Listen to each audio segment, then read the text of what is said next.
முக்கிய செய்திகள். ஆவின் பால் மற்றும் பஸ் கட்டணம் பன்மடங்கு உயர்வு. அதிமுக அரசின் மக்கள் விரோத செயலுக்கு கேப்டன் விஜயகாந்த் உள்ளிட்ட தலைவர்கள் கடும் கண்டனம்.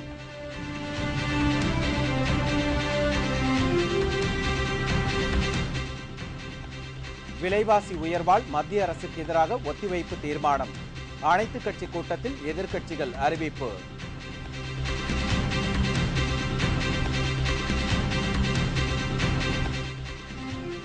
காற்றழுத்த தாழ்வு நிலை நீடிப்பதால் கடலோர மாவட்டங்களில் கனமழை நீடிக்கும். வானிலை ஆய்வு மையம் தகவல்.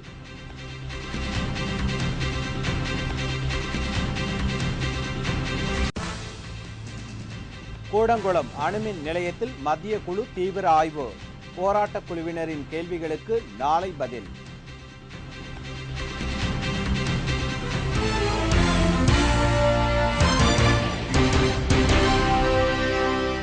வணக்கம். விரிவான செய்திகள். தமிழகத்தில் பேருந்து மற்றும் பால் கட்டணத்தை தமிழக அரசு பல மடங்கு உயர்த்தியுள்ளதால் பொதுமக்கள் கடும் அதிர்ச்சி அடைந்துள்ளனர். சென்னை தலைமைச் செயலகத்தில் இன்று அமைச்சரவை கூட்டம் நடைபெற்றது. இந்த கூட்டத்திற்கு பின்னர் பேருந்து மற்றும் ஆவின் பால் கட்டணத்தை உயர்த்தி தமிழக அரசு உத்தரவு பிறப்பித்துள்ளது. இந்த உத்தரவின்படி பேருந்து கட்டணம் 75% அதிகரித்துள்ளது. சென்னையில் குறைந்தபட்ச கட்டணம் 2 ரூபாயிலிருந்து 3 ரூபாயாகவும் அதிகபட்ச கட்டணம் 12 ரூபாயிலிருந்து 14 ரூபாயாக உயர்ந்துள்ளது. பிற மாவட்டங்களில் குறைந்தபட்ச கட்டணம் 7 ரூபாயிலிருந்து 14 ரூபாயாக உயர்ந்துள்ளது. நகர பேருந்துகளில் 1 கிலோமீட்டருக்கு இதுவரை 28 பைசா வசூலிக்கப்பட்டு வந்தது. இந்த புதிய கட்டணத்தின்படி நகர பேருந்துகளில் 42 பைசாவாகவும் புறநகர் பேருந்துகளில் 32 பைசாவிலிருந்து 56 பைசாவாகவும், சூப்பர் டீலக்ஸ் பேருந்துகளில் கிலோமீட்டருக்கு 60 பைசாவும், அல்ட்ரா டீலக்ஸ் பேருந்துகளில் 52 பைசாவிலிருந்து 70 பைசாவாகவும் கட்டணம் நிர்ணயிக்கப்பட்டுள்ளது. இப்போ ரீசெண்டாக பார்த்தீங்கன்னா இப்போ பால் விலை எல்லாமே ஏற்றிட்டாங்க. அது போக பார்த்தீங்கன்னா இன்றைக்கி நிலவரத்தில் பார்த்தீங்கன்னா 28 காசு இருந்த லோக்கல் பஸ் ஃபேர் இப்போ 1 கிலோமீட்டருக்கு 56 காசு ஏற்றிருக்காங்க. இதனால பொதுமக்களுக்கு அதிகமான பாதிப்பு ஏற்படுது. இதேபோல் ஆவின் பால் கட்டணத்தை லிட்டர் ஒன்றிற்கு 6 ரூபாய் 25 பைசா உயர்த்தி தமிழக அரசு உத்தரவு பிறப்பித்துள்ளது. இதன்படி 1 லிட்டர் ஆவின் பால் 24 ரூபாய்க்கு விற்கப்படும். பால் விலை ஏறதுனால இப்போ 30-40 ரூபா வரையும் வந்திருக்கு. 40 ரூபாய்க்கு வந்துச்சுனாவே மக்கள் யாரும் டீ சாப்பிட்ற மாதிரி இருக்குல்ல. முதலாம் 10 டீ சாப்பிடுவாங்க ஒரு நாளைக்கு. ஒரு ஆள் 10 டீ சாப்பிடுவாங்க. ஒரு ஆள் 2 டீ 1 டீ சாப்பிட்றது ரொம்ப கஷ்டமாக இருக்குது. அதனால் இனிமேல் டீ கடை நடத்துறது ரொம்ப கஷ்டமாக இருக்குது. இந்த விலை உயர்வுக்கு மத்திய அரசே காரணம் என்று முதலமைச்சர் ஜெயலலிதா குற்றம் சாட்டியுள்ளார். மத்திய தொகுப்பில் இருந்து தமிழகத்திற்கு கூடுதல் நிதி ஒதுக்கவில்லை என்று குற்றம் சாட்டியுள்ள ஜெயலலிதா தமிழகத்தை மத்திய அரசு புறக்கணிப்பதாகவும் கூறியுள்ளார். இந்த திடீர் விலை உயர்வு பொதுமக்களிடையே கடும் அதிர்ச்சியை ஏற்படுத்தி உள்ளது.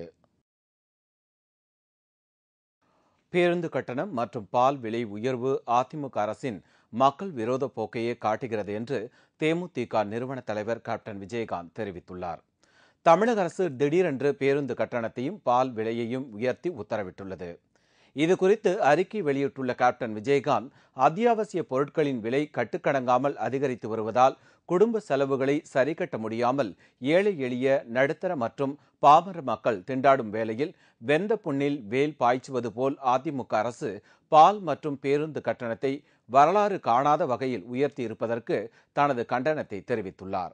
மேலும் பச்சிளம் குழந்தைகளின் பசி போக்கும் பசும்பாலை தாய்மார்கள் நம்பியிருக்க அதிமுக அரசுக்கு தலைமை தாங்கும் முதலமைச்சர் பெண்ணாக இருந்தும் தாய்மார்களின் கண்ணீரை துடைப்பதற்கு பதிலாக பால் விலையை 24 ரூபாயாக உயர்த்தி இருப்பது வேதனை அளிப்பதாக கேப்டன் விஜயகாந்த் கூறியிருக்கிறார். மேலும் தமிழக அரசு பட்ஜெட்டில் அறிவித்துள்ள 2வது வெண்மை புரட்சி இதுதானா என்றும் கேப்டன் கேள்வி எழுப்பியுள்ளார்.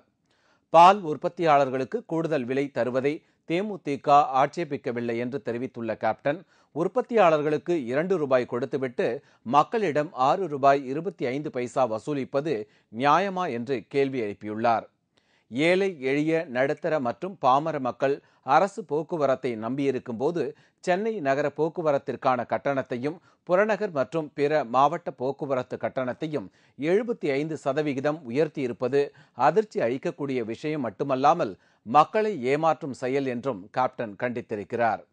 மின்வெட்டால் தொழிற்சாலைகள் முடங்கி கிடக்கும் நிலையில் மின் கட்டணத்தை உயர்த்த அரசு பரிந்துரைப்பது கண்டிக்கத்தக்கது என்று தெரிவித்துள்ள கேப்டன், சட்டமன்றத்தில் பட்ஜெட் தாக்கல் செய்தபோது வரியில்லாத விலைவாசி உயர்வே இல்லாத பட்ஜெட் என்று பெருமை தேடிக்கொண்ட அதிமுக அரசு மக்களை வாட்டி வதைக்கும் கட்டண உயர்வை அறிவித்திருப்பது நியாயமா என்று கேப்டன் விஜயகாந்த் கேள்வி எழுப்பியுள்ளார். மக்கள் ஆட்சி மாற்றம் கொண்டு வந்ததே தங்களின் துயர் துடைப்பார்கள் என்ற நம்பிக்கையில்தான். ஆனால் உள்ளாட்சி தேர்தல் முடிந்த கையோடு மக்கள் விருப்பத்திற்கு மாறாக இந்த அரசு செயல்படுகிறது. இது மக்கள் விரோத போக்கையே காட்டுகிறது என்று தெரிவித்துள்ள கேப்டன், உயர்த்தப்பட்ட பால் விலை மற்றும் பேருந்து கட்டணத்தை உடனடியாக திரும்பப் பெற வேண்டும் என்று வலியுறுத்தியுள்ளார். இதனிடையே திமுக தலைவர் கருணாநிதி இந்த விலை உயர்வை தமிழக அரசு உடனடியாக வாபஸ் பெற வேண்டும் என்றும், தவறும் பட்சத்தில் மாநிலம் தழுவிய போராட்டம் நடைபெறும் என்றும் தெரிவித்துள்ளார். இந்த விலையேற்றத்தை உண்மையாக கண்டிக்கிறது. எவ்வளவு ஏற்றிருக்கிறார்கள், எந்த காரணத்துக்காக ஏற்றிருக்கிறார்கள் என்பதை எல்லாம் தெளிவாக தெரிந்து கொண்டு திமுக தனது முடிவை அறிவிக்கின்றது. இதேபோல் இந்த கட்டண உயர்வுக்கு மார்க்சிஸ்ட் கம்யூனிஸ்ட் கட்சியின் மாநில செயலாளர் ஜி ராமகிருஷ்ணன் கடும் கண்டனம் தெரிவித்துள்ளார்.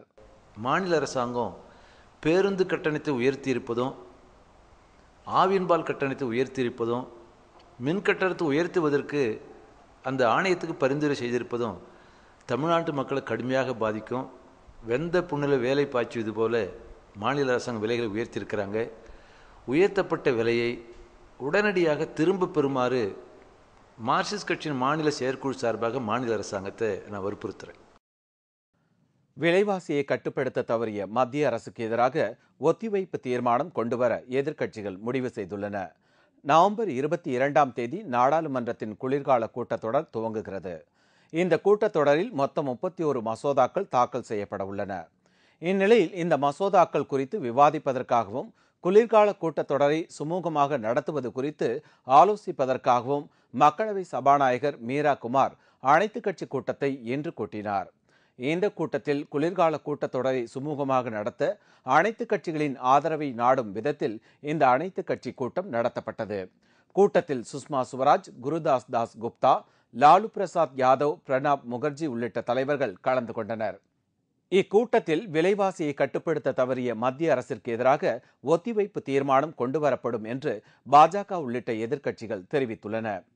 ஏற்கனவே விலைவாசி உயர்வு தனி தெலுங்கானா கோரிக்கை தொடர்பாக விவாதிப்பது குறித்து மக்களவைத் தலைவர் மீரா குமாருக்கு எதிர்க்கட்சித் தலைவர் சுஷ்மா சுவராஜ் நோட்டீஸ் அனுப்பியிருப்பது குறிப்பிடத்தக்கது. கிழக்கு வங்கக்கடலில் புதிதாக உருவாகியுள்ள காற்றழுத்த தாழ்வு நிலை சற்று மேற்கு நோக்கி நகர்ந்து குமரி அருகே நிலை கொண்டுள்ளதால் அடுத்த 24 மணி நேரத்திற்கு கடலோர மாவட்டங்களில் கனமழை பெய்ய வாய்ப்புள்ளது என்று சென்னை வானிலை ஆய்வு மையம் தெரிவித்துள்ளது. தமிழகத்தில் மீண்டும் வடகிழக்கு பருவமழை தீவிரமடைந்துள்ளது. கடந்த சில தினங்களுக்கு முன்பாக தமிழகத்தையே புரட்டி போட்ட கனமழை சற்று ஓய்ந்திருந்தது. இந்நிலையில் இலங்கை, தமிழகம் மற்றும் ஆந்திராவை ஒட்டியுள்ள வங்கக்கடல் பகுதியில் புதிய காற்றழுத்த தாழ்வு மண்டலம் உருவாகியுள்ளதால் கடந்த 24 மணி நேரத்தில் தமிழகத்தின் கடலோர மாவட்டங்களில் நல்ல மழை பெய்தது. குமரி அருகே நிலை கொண்டுள்ள காற்றழுத்த தாழ்வு நிலையால் அடுத்த 24 மணி நேரத்திற்கு கடலோர மாவட்டங்களில் கனமழையும் தமிழகத்தின் மற்ற இடங்களில் பரவலான மழை பெய்யும் என்று சென்னை வானிலை ஆய்வு மையம் தெரிவித்துள்ளது. நேற்று இலங்கை முதல் தெற்கு ஆந்திரா வரை நிலை கொண்டிருந்த அந்த காற்றழுத்த தாழ்வு நிலையானது மேற்கு நோக்கி நகர்ந்து இன்று காலை 8:30 மணி அளவில் குமரிக்கடல் முதல் வட தமிழகத்தை ஒட்டியுள்ள தென்மேற்கு வங்கக்கடல் வரை மன்னார் வளைகுடா மற்றும் பாக்க நீரிணை ஊடாக நிலை கொண்டுள்ளது. இந்த காற்றழுத்த தாழ்வு நிலையின் காரணமாக வட கடலோர மாவட்டங்களின் அநேக இடங்களிலும் எஞ்சிய தமிழகத்தில் இரு இடங்களிலும் மழை பெய்துள்ளது. மிக அதிகமான மழை 6 சென்டிமீட்டர் திருவாரூர் மற்றும் தரங்கம்பாடியில் பதிவாகியுள்ளது. வாரம் 24 மணி நேரத்தை பொறுத்தவரை கடலோர மாவட்டங்களில் அநேக இடங்களிலும் உள் மாவட்டங்களில் ஒரு சில இடங்களிலும் மழை எதிர்பார்க்கலாம். வட கடலோர மாவட்டங்கள் மற்றும் தென் தமிழகத்தில் ஒரு இடங்களில் கனமழை இருக்கக்கூடும். சென்னை நகரை பொறுத்தவரை வானம் மேகமூட்டத்துடன் இருக்கும். ஒரு முறை மழை வருவதற்கான ஒரு வாய்ப்பு உண்டு. இதற்கிடையே நாகை மாவட்டத்தில் பெய்த கனமழையால் பூம்புகார், பொறையார், ஆக்கூர், குத்தாலம், செம்பனார் கோவில் உள்ளிட்ட பல இடங்களில் முற்றிலும் மின்தடை ஏற்பட்டுள்ளது. கனமழை காரணமாக செம்பனார் கோவில், பொறையார் உள்ளிட்ட பல பகுதிகளில் உள்ள பள்ளிகளுக்கு விடுமுறை அளிக்கப்பட்டுள்ளது. திருச்சி மாநகரில் மழை விட்டுவிட்டு பெய்து வருவதால் தாழ்வான பகுதிகளில் மழைநீர் தேங்கியுள்ளது. இந்த மழையினால் மாவட்டத்தில் சம்பா சாகுபடி செய்துள்ள விவசாயிகள் மகிழ்ச்சி அடைந்துள்ளனர். கூடங்குளம் அணுமின் நிலையத்தை மத்திய குழு இன்று 3வது நாளாக ஆய்வு செய்து வருகிறது. கூடங்குளம் அணுமின் நிலையத்தை நிரந்தரமாக மூட வலியுறுத்தி அப்பகுதி பொதுமக்கள் கடந்த சில மாதங்களாக தொடர் உண்ணாவிரத போராட்டம் நடத்தி வருகின்றனர். பல்வேறு கட்ட பேச்சுவார்த்தைகள் நடத்தியுள்ள நிலையிலும் இப்பிரச்சனையை எவ்வாறு தீர்ப்பது என்பது புலப்படாமல் மத்திய அரசு திண்டாடி வருகிறது. கூடங்குளம் அணுமின் நிலையத்தால் மீன்வளம் நசிந்து மீனவர்களின் வாழ்வாதாரம் பாதிக்கப்படும் என்றும் இந்த அணு உலை திட்டத்தை கைவிடுவதே நாட்டிற்கு நல்லது என்று விஞ்ஞானிகள் ஒரு சாரார் கூறியுள்ளனர். கூடங்குளம் அணுமின் நிலையம் உச்சக்கட்ட பாதுகாப்புடன் அமைக்கப்பட்டுள்ளதாக முன்னாள் அணுசக்தித்துறை தலைவர் சீனிவாசன் கூறியுள்ளார். இதனிடையே கூடங்குளம் அணுமின் நிலையத்தை மத்திய குழு இன்று 3வது நாளாக ஆய்வு செய்து வருகிறது. முத்துநாயகம் தலைமையிலான 15 பேர் கொண்ட நிபுணர் குழு இந்த ஆய்வை மேற்கொண்டு வருகிறது. அணுமின் நிலையத்திலிருந்து வெளியேறும் வெப்ப நீரின் தன்மை, கடல்சார் உயிரினங்களின் பாதுகாப்பு, அணுமின் நிலைய பாதுகாப்பு உள்ளிட்ட பல்வேறு விஷயங்கள் குறித்து நிபுணர் குழு ஆய்வுகளை மேற்கொண்டு வருகிறது. இந்த ஆய்வு இன்று இரவு முடிவடைந்ததும் போராட்ட குழுவினரின் 50 கேள்விகளுக்கும் சந்தேகங்களுக்கும் மத்திய நிபுணர் குழு பதிலளிக்க உள்ளது. தமிழ், ஆங்கிலம், மலையாளம் ஆகிய 3 மொழிகளில் பதில் கேட்டுள்ளதால் அதற்கு பதில் கொடுக்கும் வகையில் உதவி செய்ய அதற்கான ஊழியர்கள் அணுமின் நிலைய வளாகத்தில் தங்கியுள்ளனர். நாளை மத்திய குழுவினர் நெல்லை மாவட்ட ஆட்சியர் அலுவலகத்தில் தமிழக அரசின் குழுவை சந்தித்து பேச இருக்கிறார்கள். பாமகவில் இருந்து நீக்கப்பட்ட முன்னாள் எம்எல்ஏ வேல்முருகன் புதிய கட்சி தொடங்கப் போவதாக அறிவித்துள்ளார். இதனால் பாமகவில் பெரும் பிளவு ஏற்படுகிறது. பாமக முன்னாள் எம்எல்ஏ வேல்முருகன் அந்த கட்சியின் இணை பொதுச் செயலாளராகவும் செயல்பட்டு வந்தார். இந்த நிலையில் கட்சிக்கு களங்கம் ஏற்படுத்தியதாக கூறி கடந்த மாதம் பாமகவின் அடிப்படை உறுப்பினர் பதவியிலிருந்து வேல்முருகன் அதிரடியாக நீக்கப்பட்டார். இதனால் ஆத்திரமடைந்த அவரது ஆதரவாளர்கள் கடலூர் பாமக அலுவலகம் மற்றும் நெய்வேலியில் உள்ள பாட்டாளி தொழிற்சங்க அலுவலகத்தை அடித்து நொறுக்கி சூறையாடினார்கள்.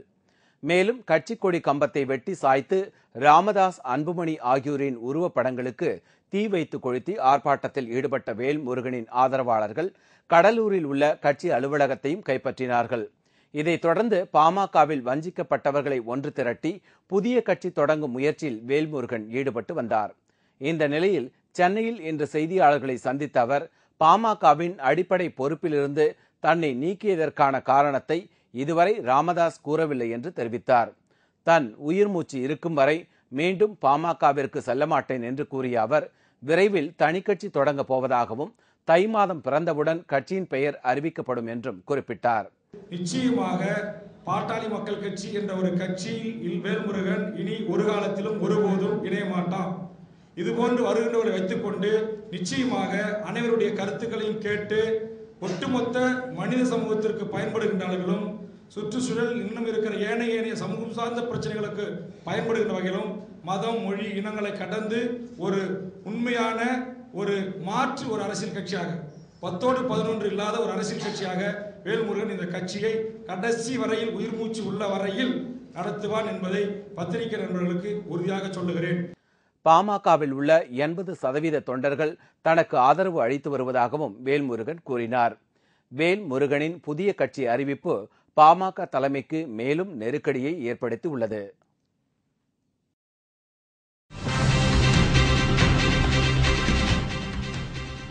கார்த்திகை மாதம் தொடங்கியதால் ஐயப்பன் கோவில்களில் சிறப்பு பூஜை, துளசி மாலை அணிந்து பக்தர்கள் விரதத்தை தொடங்கினார்கள்.